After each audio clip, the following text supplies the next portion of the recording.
Hello, hello, hello. I'm coming in hot, sweaty, and purple-faced straight out of the gym. And the reason for this is because I always was so embarrassed that I would go so purple after exercising. And one of the biggest things when I was little is I was really good at swimming and really good at netball. And one of the stories that I actually never knew about, but my dad said it at my wedding. He said that I have this ability that if I want something, I can get it, I obtain it, and I always win. And the example that he then gave was that when I was younger, I really, really wanted to be in the swimming carnival. And I was really upset that I couldn't be in it. And I was little, like primary school aged. And I actually don't remember this. And he said that I jumped up and down and I was so upset that I really, really, really wanted to go in the swimming carnival. And they wouldn't let me go because I hadn't trained, I hadn't done the work, etc., etc. And what happened was, in the end, they relented and they let me swim. And I won the race. And it's really funny because that's how I tackle life as well, right? Is that, if I want something, I will go and claim it and I will make it happen.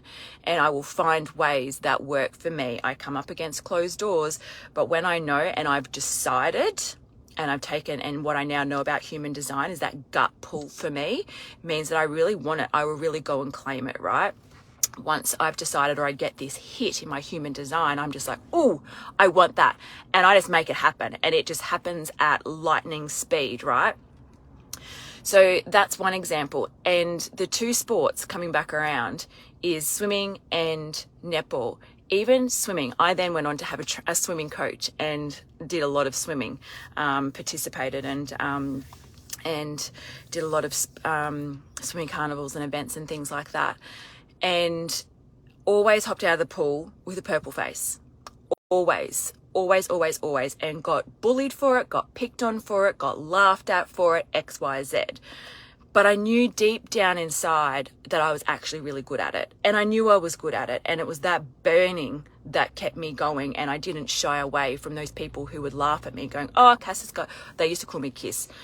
Kiss has got a purple face, rah, rah, rah. So it's exactly those things that then actually compound our trauma from our childhood as well, is that when we've done something, we can actually shy away from actually doing the things that we really love and really know that we're good at because of other people's criticisms, other people's judgments, and other people just being total dicks because they've got nothing better to talk about. And then following on from that, netball, I was really, really good at netball. And the state where I lived, I actually made regionals, and I was actually then invited to go state. And due to my situation, parental narcissism, etc., I was never actually allowed to go. It never happened. And what would happen there is that I know I was really good at that game. There is proof that I was really good at that game. And every time that I would finish a game, I would look like this. And, when you're going to regionals and you're going to state tryouts and things like that, there is so many good people there and they all look at you. They'll all sidewipe you and they'll all be like, oh God, she's really got to try hard to get this. She's really this, she's really that. When in actual fact, I was naturally good at it. My body just goes like this and I can't help that. And what I really wanted to come in and share was that in those two sports, which are very big in Australia, speaking from Australia, and they could be big in other parts of the world, don't get me wrong, I'm actually friends with two gold Paralympians from Australia. I'm friends with two of them. Over the course of my life, I've been very blessed to have been brought and introduced into different spheres that these two beautiful ladies have been big parts of my life over the years. And it's amazing where things can take you. One of them, I even did the makeup for her wedding.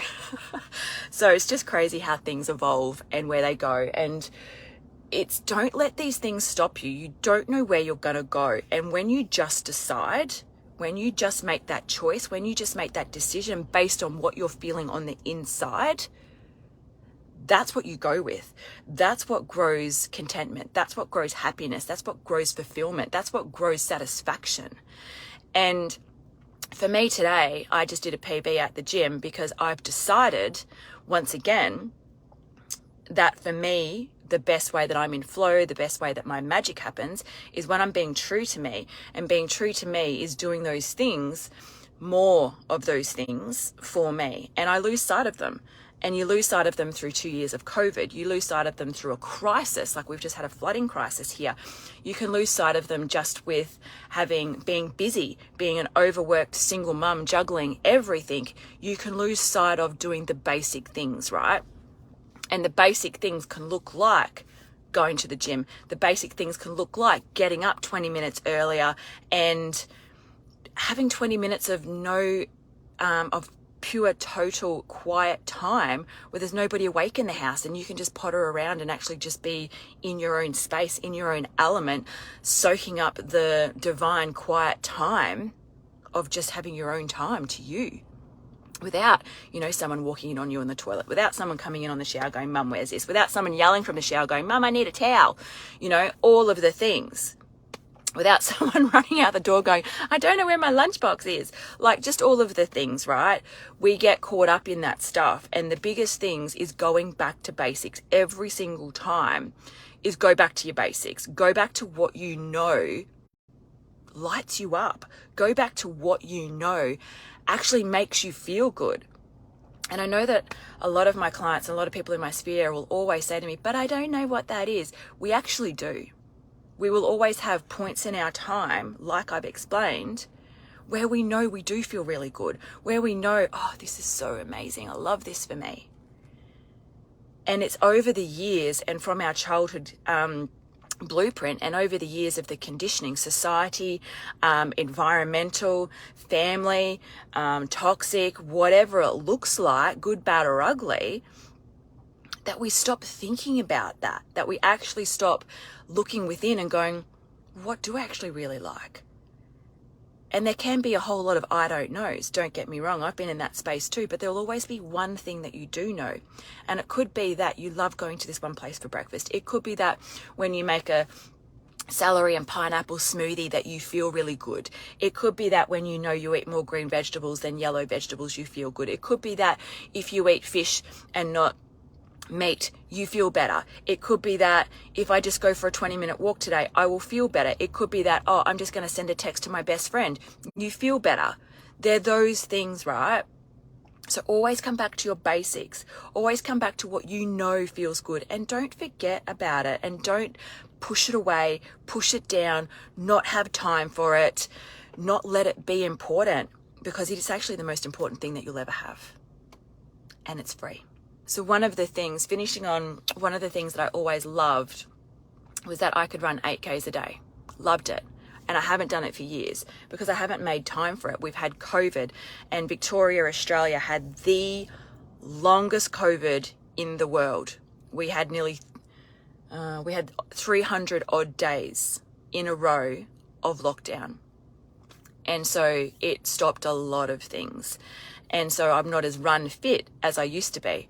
So it's one of my goals is to get back to doing 8Ks a day, hence the purple face. And that's why I'm owning the purple face today too, is because I know that I've got a goal. I've decided, I know what I want. And when I come out purple face, I'm like, yes, I know that I'm reaching my goal. All right, my beautiful people, I will chat to you all another day.